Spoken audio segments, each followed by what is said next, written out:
Yes. Can we make it stronger? And can we make it stronger, especially our belief in the one who's the Waris of the Prophet of Allah, our Sheykh? And can we make it so strong that, I can't say to make it like his belief, but a belief that he likes us to have? Yeah, of course you can make it stronger. That's our whole job, is to make it stronger. Because your question is much deeper than you even think. Yes, it is emanat from Allah, but you cannot say, well, I have weak strength because you gave me weak strength. So don't blame me if I have weak strength or faith, because you are the one who gave me the faith. That becomes a shaitanic. Because there is what Allah has and what He gives to us, not from Himself, but some of His sifats. Just because we see, it doesn't mean that Allah sees the way we see. And Allah is making it clear that everything in creation also sees. From the smallest insects to the biggest, they see. Sometimes they have eyes, sometimes they don't have eyes. Yes? So, even amongst the senses, don't get locked into just the 5 senses. We think that just like this is all that there is. No, there are other kinds of senses also. And so, what Allah gives to us is the best. We are ummat of the Prophet ﷺ. Our faith, we are part of him, is the best. So, that again is emanat. So Allah subhanahu wa ta'ala is not like us. He gives the best. And He's telling us to protect it. Whether it is through holy people, holy books, our intelligence, our conscience, always there's there. Guides. All these are guides. Why we need to protect it? Because we are in enemy territory. That's why you need to protect. Why we need to protect? Because Shaitan made a deal with Allah. In pre-eternity, I will bring them all to hell. And Allah is saying, watch out for Shaitan. He is your open enemy. There is an open enemy and there is a hidden enemy. Open enemy is Shaitan. Your hidden enemy is your ego. Open and hidden, which one is more dangerous? Huh? A hidden one is more dangerous because you don't know where it is. You don't know when it's going to strike. So, in the most distinguished Nakshibendi order, we are concentrating on the hidden enemy. Focusing on the heart. The heart, it is a secret from Allah. And if you are not going to clean the heart, like so many are concentrating on Arabic language, Quran, they're concentrating on study, they're concentrating on studying Aqidah. They don't understand all these knowledges. It is through the mind, it is not through the heart. One day the mind can forget. What is the greatest curse that can happen to the biggest scholar? Is what? Is when he forgets. Can it happen? Of course it happens. But you think when you have faith that is in the heart will forget? No, the heart is different. The heart is the throne of Allah. So there is your responsibility now to safeguard it.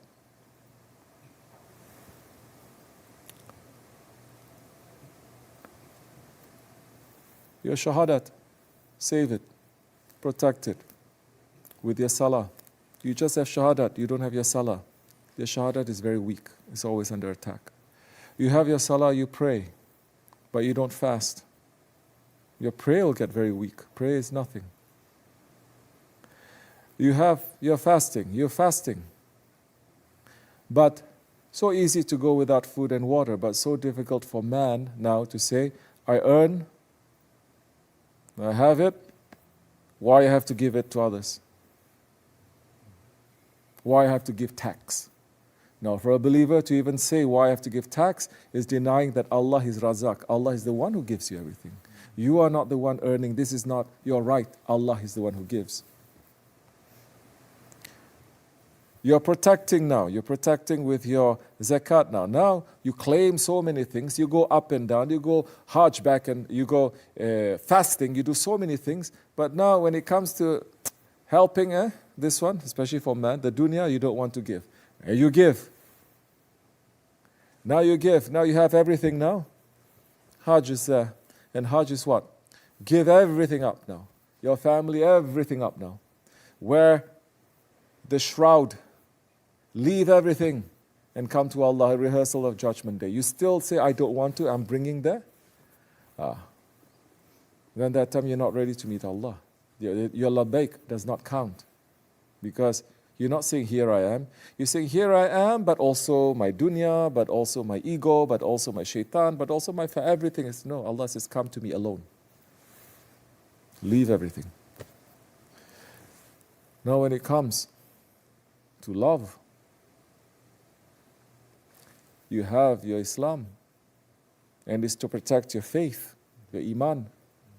But if you don't have ihsan, it's finished. And ihsan now is remembering Allah, is zikr. Ihsan now is rabita, to the one who remembers Allah the most, who can also remember you. That is your guide. You understand? That what is the guide? The guide is showing you the way. What way? The way whom Allah has favored. Not the way that is disobedient or those ones. They are sirats also, but the way whom Allah has favored. Now, when you are concentrating on that, you're focusing on that, those ones, you don't forget them. Like I said before, your faith can be very weak. But if you bind yourself to something that is strong, you hold on to something that is strong, you become strong. Your faith can be weak as a hay, as grass that cannot even stand up, like a straw. But if you bind yourself to a granite, you bind yourself to a rock, you bind yourself to the strongest ones, as long as you don't let go, they will never let you go. And they are trying to remind us, look, you think you are the straw, but no, something that is in you is the same as us. Something that is in you is the same as us. As Maulana is saying, the whole universe is inside of you. Take that is inside of you, that identifies with us, and hold on. Everything else can go. But that love needs protection. That ihsan needs protection. That doing it because you see Allah. And if you don't see Allah, as if you see Allah. If you don't see Allah, know that Allah sees you. Now, what is seeing? Seeing means what? You are in the presence. You understand? It means what? It's already hadrah, you're in the presence. You understand? You are there, you're with them. And if you cannot see them, to know that they are in your presence. Sahabi Kiram, they built that love. They didn't just take it and run, or take it and sit, and take it and they were busy with their families. No. They had that love, and every day they were building it. They were teaching that love to their wives, to their children, and they want that love to increase every day. Yes, what have you done for Allah's sake today? What have you done for the sake of your Prophet? How did you build that love? Then what have you done today to increase the bond that you have with those ones, with our share? You understand? You have to protect it. When you protect it, you're always protecting it, and you're always defending it. Defend it. Don't take it for granted. Don't be lazy. Because shaitan will always attack. Because shaitan swore in front of Allah, I will bring them to hell. If you understand the danger of that, you wish you have 1,000 eyes to see. You understand the danger of that. If you understand the danger that there are thousands of enemies right outside, when you are going to be very, very careful. If it's not necessary, you're not going to go outside. You're going to protect yourself. You're going to ask for the biggest help, always. You're never going to forget your enemy. Sahabi-kiram every day, every year, they increase the love. And when they say, may my life be sacrificed for you, it is a reality. They have sacrificed it. When they say, may my father and mother be, they have sacrificed their mother and their father. When they say, may my children, they have. And they've seen others doing it, and they are doing it. It's not words. Now we have the representatives of the prophets there. We are so spoiled in this Akhir Zaman. A little bit they touch us, we say, how dare you. A little bit they test us, they're not testing us. We give. But not to, it's too hot. You give me this, but it's too hot. In reality, it's too cold. This is just right. And then they break it. You understand? We become like that. Whatever happened to all the sohbats you're saying? Follow, obey. Akhir Zaman, black is white and white. What happened? All of that you understand when it's not touching you. Once it starts touching you, once you start to have to test it, everybody fails. Should not be. Because Dajjal is going to do that and more to you. He's going to offer everything now to you. What you going to do? Build that love. People have different ways of building that love. People have different ways of showing that love, yes? It's up to you. But don't leave it alone. And don't transfer that love. And once you start finding, of course, Allah has put it in our hearts to love. Ask. I was thinking today, this one. You're putting so much heart into it. Did you forget Allah or not in that? Do you know that that doesn't belong to you? The one that you love doesn't belong to you. Who we love? Work, this, that, it doesn't belong to us. It doesn't belong to us. Wife, husband, they don't belong to us. We are not their creator, it doesn't belong to us. Your children, you didn't create it. Your seed is there, but Allah is the one who created. Doesn't belong to us. So love them, but don't go passing the limits, and don't replace that love, and be thankful. And when you realize your weakness, today I forget. Today I'm loving this more than my Lord, more than my Prophet. Say astaghfirullah. The thing is to remember and to catch yourself. This is how you clean house every day. You understand? You clean, take out all the trash, you take out all the vermin. You don't just assume I have a house now and you're just going to live there and then I'm going to do other things. No, you just check.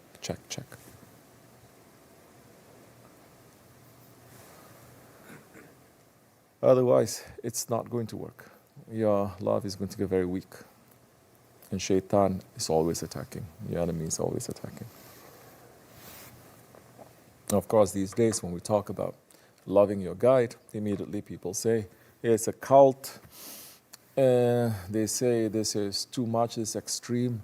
This is, how you say that word?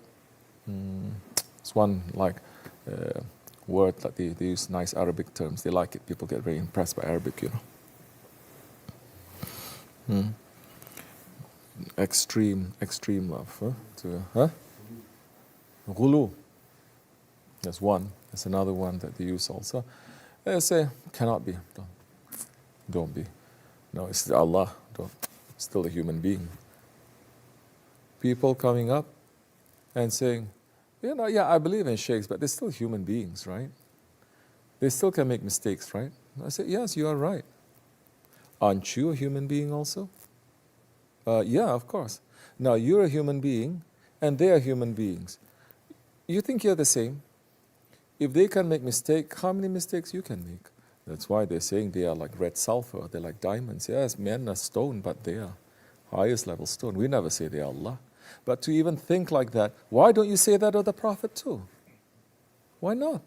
The one who says, well, I love sheikhs and everything, but they're human beings also. At the end of the day, I trust only in Allah.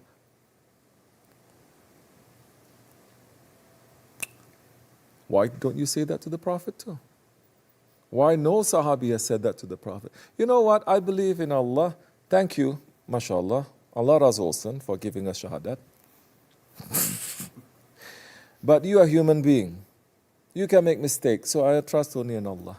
Any Sahabi said, any Tabi'in say that. Any Tabi'in say, no. But Akhir Zaman, everyone becomes so smart. Are we saying don't use your intelligence? This way is all about using your intelligence. Don't be lazy. Think, ask, talk, analyze, understand.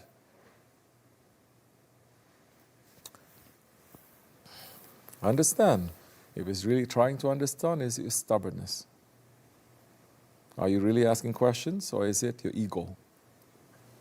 Those things. It's important for us to know too.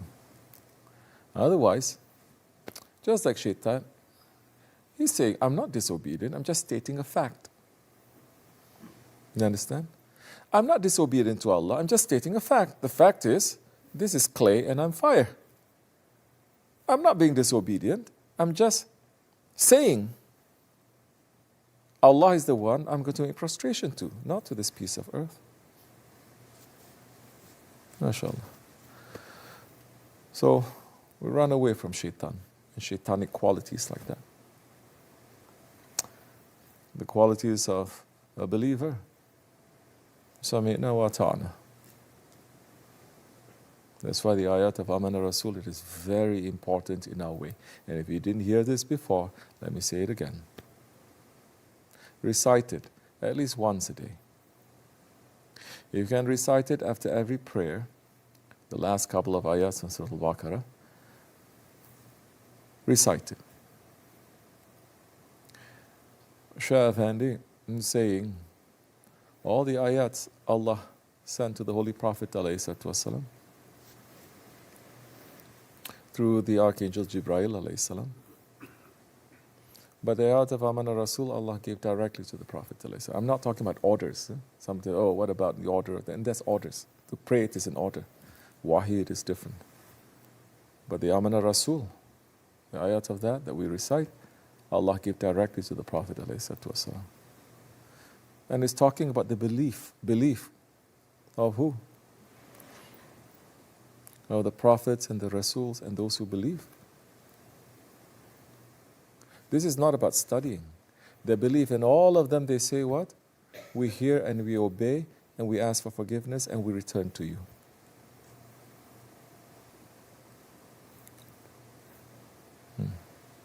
So many people say, let me study first and then I will obey. Let me look over it first. Let me think about it first. And then I'm going to obey. You think with that kind of arrogance, ever you're going to say, forgive me and please accept me? Never. That time you're saying, you are you and I am me. It is. You have your opinion, I have my opinion. I don't have to bow down to you. Well, in this case, I question. That is not the faith of the ones who believe. Our faith is leaning, is being supported by the faith of the believers, by the awliya Allahs, and by the prophets, and by the Rasuls. And they say, we hear and we obey. And forgive us. And to you is our return. May Allah forgive us, inshallah. Al-Fatiha.